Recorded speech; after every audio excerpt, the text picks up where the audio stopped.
Hello po mga kababayan, kamusta po kayo? Short video ulit po dito sa Marvelous DTV. Ngayon po gusto ko pong i-share sa inyo itong kwento na isinulat ni dating Vice President Doy Laurel. Siguro naman most of you, lalo na yung panahon ni dating Presidente Cory Aquino, familiar kay Doy Laurel. Siya po yung Vice President. Siya sana yung dapat tumakbo for President against President Marcos during this snap election. Kaya lang, the manipulation of the, Dilawan, uh,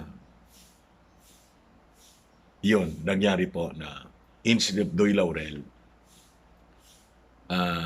na kung titingnan po ninyo, the most qualified, inilagay nila because of appeal, mga kababayan, si Cory Aquino. Ngayon, in this story, dito natin makikilala kung ano si Cory sa mata ng kanyang kapartido. Nagkaiwalay po sila. And ano si dating Presidente Marcos. So, with that, para mabuksan siguro yung isipan ng mga tagaanga ng mga dilawan at yung mga haters ni Marcos. Galing na mismo sa bibig ng kapartido, mga kababayan ni Cory, ang kwento. So, sabi dito, From the Lips of a Dying President. Yun ang title ng kwento na sinulat po ni Doy Laurel. Salvador H. Laurel, Vice President of the Philippines, 1992. So, 1992, so ito, pinablish, mga kababayan. Sabi niya rito, I can attest to that. Weak and already on his deathbed, when I visited him in Hawaii, referring to the former president, pinatawag kasi siya eh. Tingnan ninyo, kaaway ni Marcos, pinatawag ni Marcos si Doy Laurel. Bakit pinatawag? Alamin natin po dito. His deathbed, when I visited him in Hawaii on February 3, 1989, Marcos personally asked me to convey to Cory Aquino his offer to give up 90% of his earthly possessions to the Filipino people through a foundation which he had set up. Ito yung dating, yung lagi pong kinikwento ko po sa inyo. The reason why we need to, kailangang another Marcos, mga kababayan, makaupo. Because if not, yung wealth, sayang yun eh. Di ba? Yung wealth na laging sinasabi nila, ill-gotten, hindi man po yun ill-gotten, sabi natin. Actually, gusto yun itulong. Because it was put in trust, sabi ko nga sa inyo, mga kababayan. So ito yung mismong confirmation. 90% of his earthly possessions to the Filipino people through a foundation which he had set up. But Cory only would allow him to die in his own country and be buried beside his mother. Yun lang naman po yung request ng dating Pangulo. I related this incident in a book, Neither Trumpets Nor Drums, published in 1992, right after I ended my term as Vice President of the Republic of the Philippines. Pertinent portions that book I now quote for the benefit of those who have not read it.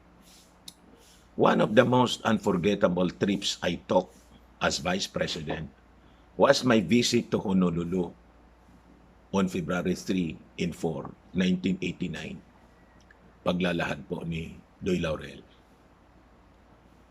On February 2nd, at about 5 p.m., I received an urgent call from Mrs. Imelda Romualdez Marcos in Honolulu. She was sobbing on the phone. Iyak nang iyak daw si Mrs. Marcos. Doy, pwede ka bang makapunta rito? masama na ang tayo ni Ferdinand. Gusto kang kausapin? Baka hindi na siya magtagal. Please, please come, she pleaded. I'll have to cancel my appointment, sabi po ni Doy Laurel.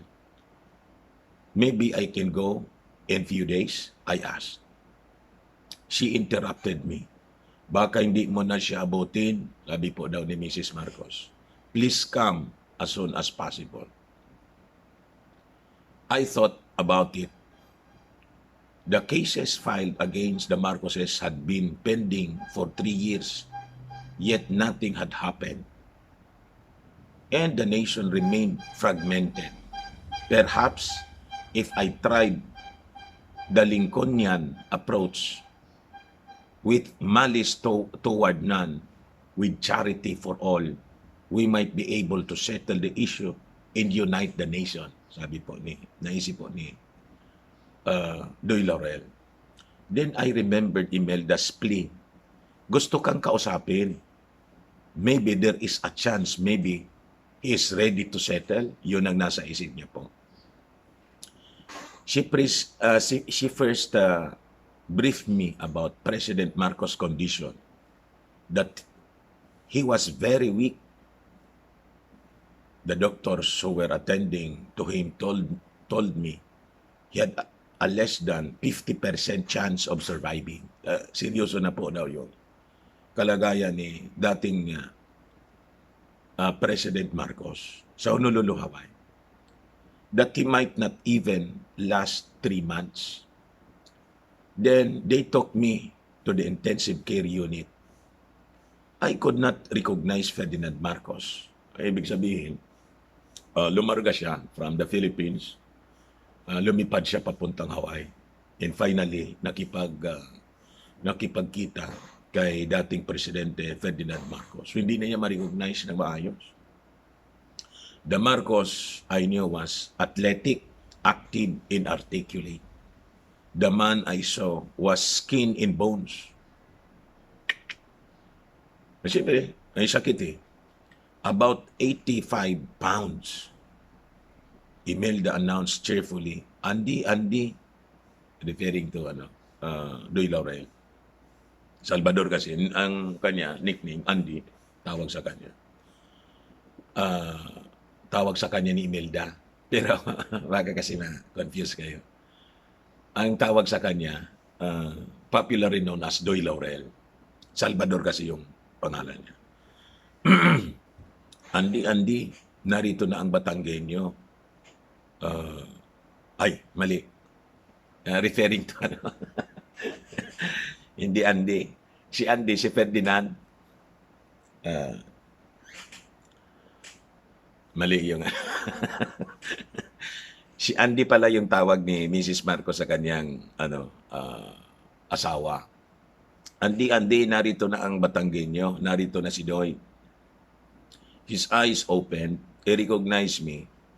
He tried to talk, but only his lips moved. There was no sound. Sabi dito. He signaled the nurse to remove the tube embedded in his throat. The nurse pulled out the long tube and asked me to bend closer so I could hear. Finally, I heard his voice, sabi ni Doy Laurel. Very faint. Almost a whisper. Bulong na lang yun. Yun ang makapagsalita na maayos yung dating Pangulo, Ferdinand Marcos. Salamat, Brad. Nakarating ka, sabi ni Marcos. I have something to tell you. I interrupted him, sabi ni Doy. Before you start, Mr. President, may I ask just one question? Then, tumango si hinade. Why did you call me, Mr. President? Sabi ni Doy. Why me of all people? I vehemently oppose you. I was probably one of those responsible for your ouster. Why me? Tanong ni Doy Laurel. Kay dating, bakit po anya pinatawag pa ako? Ako yung isa siguro sa dahilan responsible para sa pagpatalsik sa iyo. Pero bakit ako? He signaled me to stop. Stop. Say no more, Brad, he said. I never held that against you. You did what you had to do as a leader of the opposition for many years. Walang personalan po kay Marcos pala yun. Wala. You opposed me on principle, never on personality.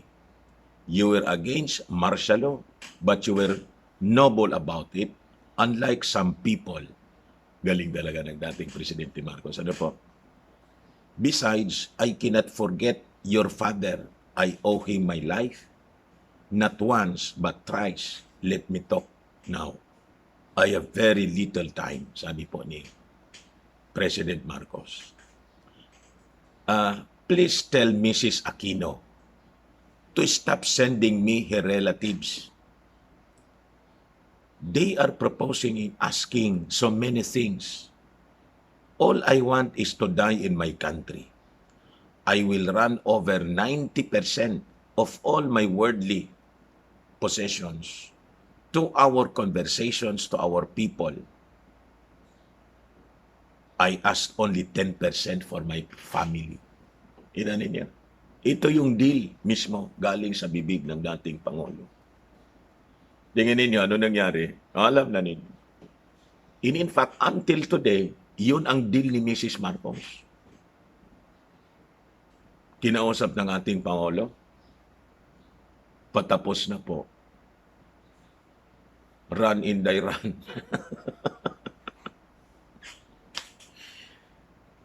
Run, Inday, run. Walang mangyayari dito. Sabi ko sa inyo, kung run, Inday, run tayo. Once lang na-mention ng ating Pangulong Digong yung tungkol sa yaman ni dating Pangulong Marcos na pwedeng i-negotiate. After that, news, wala na po. You see? Noon pa to. Hindi talaga itong mga dilawan, sabi ko sa inyo. May ulterior motive talaga po sila. You see?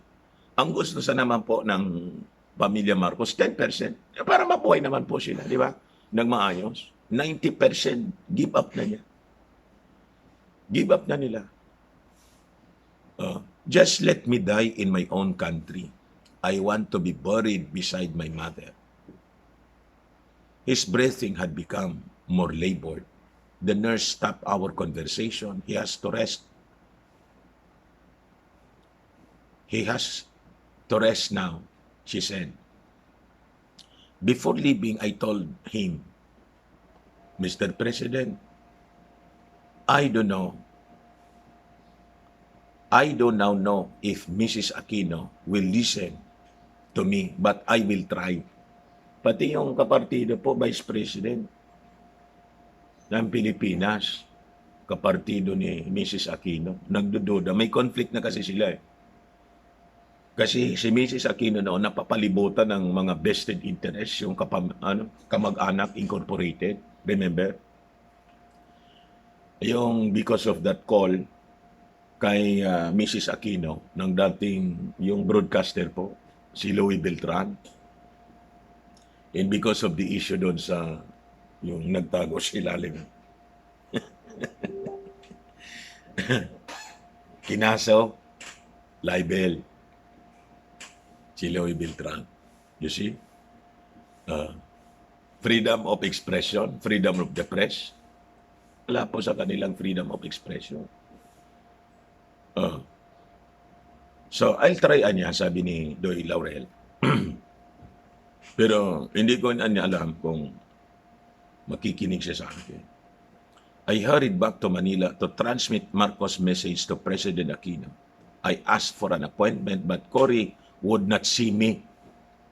Para ding si Lomia, no? Yung unification effort. Sumurin din na lang yan. Copycat. Duplicate, mga kababayan. Here I was, her own vice president, sabi ni Doy, asking only for 3 minutes of her time to convey an important message from her predecessor and she would not see me. I was told by her executive secretary, Catalino Macaraig, she was busy. I learned later that she had allocated an hour to Tom Cruise, an American movie star. Nagtaka pa kayo kung bakit si Panot, mga kababayan, imbes na pumunta doon sa salubungin yung SAF, 44 na namatay, nandun siya naglalaro. Like mother, like son. Naglalaro sa sa isa. Car company, inauguration. Yeah. Naglalaro. Yung nanay niya kasi si Tom Cruise. Boy, madali lang boy. Kita. In view of a repeated refusal to see me and hear what I had to say, I wrote her a letter dated February 5, 1989. Since my arrival yesterday, I had been trying to get an appointment with you. I hope you will find time to listen to the highly confidential message of Mrs. Marcos or Mr. Marcos, considering its serious import and far-reaching consequences upon your administration in the nation as a whole. The next day, Cory replied, as to the highly confidential message from former President Ferdinand E. Marcos, I feel that in light of your representation of its serious import and far-reaching consequences upon your administration or my administration, in the nation as a whole, such message should be disclosed to the public rather than kept confidential. This is in accordance with my announced policy of utmost transparency in the management of the affairs of the country. On the same day, I wrote back, I am still hoping that you will change your mind and receive the message in a private, non-political, direct, and unfiltered manner beyond any personal and partisan consideration. Tapos, as to your public suggestion that I share with the public the highly confidential information, I am afraid I am not yet at liberty to do so, considering that the message was entrusted to me in confidence to be delivered to you personally. Only you and former President Marcos can declassify or disclose this message. Let us give national reconciliation and national stability every chance to succeed for the sake of our fragmented people. I never received any further reply from Cory, sabi po ni Doy. Cory's refusal to receive Marcos' message was perhaps her biggest mistake. Had she studied it carefully, she could have settled the Marcos wealth issue 8 years ago. Perhaps we could have paid off our foreign debt. Salvador H. Laurel, Vice President of the Philippines. Kaya kayo mga bugok na dilawan, hanap na hanap kayo kung saan yung yaman. Binibigay na para pakinabangan ng mga Pilipino. Anong ginawa ng patron ninyo? Na si Cory. You see? Huwag kami ninyong niluluko. Pinaikot ninyo lahat. Why? Because may mga interest kasi kayo. Especially yung mga advisors. Sabi ko sa inyo, they are actually the one controlling this. And we are denied of the, the wealth na sana. Sabi mismo ni Doy Laurel, perhaps we could have paid off our foreign debt. 90%. 10% lang. Yung itira naman yun sa amin. Yun ang sinasabi ni Mrs. Marcos. It is put in trust. It is not only for the benefit of the Filipino people, just like what Karen Hodes, Attorney Karen Hodes has been saying all the time. It is for humanity. Yun din ang sinabi ni Mrs. Marcos. Hindi lang kanya sa mga Filipino, but ayaw paniwalaan. for humanity. Ayaw paniwalaan ni Mel Chanco sa interview. Panoorin po ninyo. So with this episode, mga kababayan, share lang po ninyo ito para malaman ng buong Pilipinas kung sino yung mga salarin po dito. Kung paano nila pinaiikot through propaganda.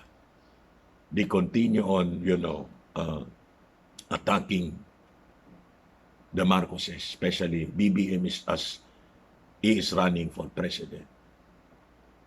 Ayaw nilang pakinabangan po ng mga Filipino. Sino gusto maging? Siyempre sila. Yun ang may kontrol eh. Because they are allied with the oligarchs and the elite cabal.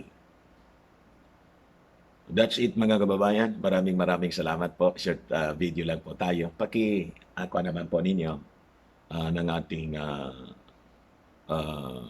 subscribe ng ating bagong channel, Marvelous DTV. Bye-bye po. God bless.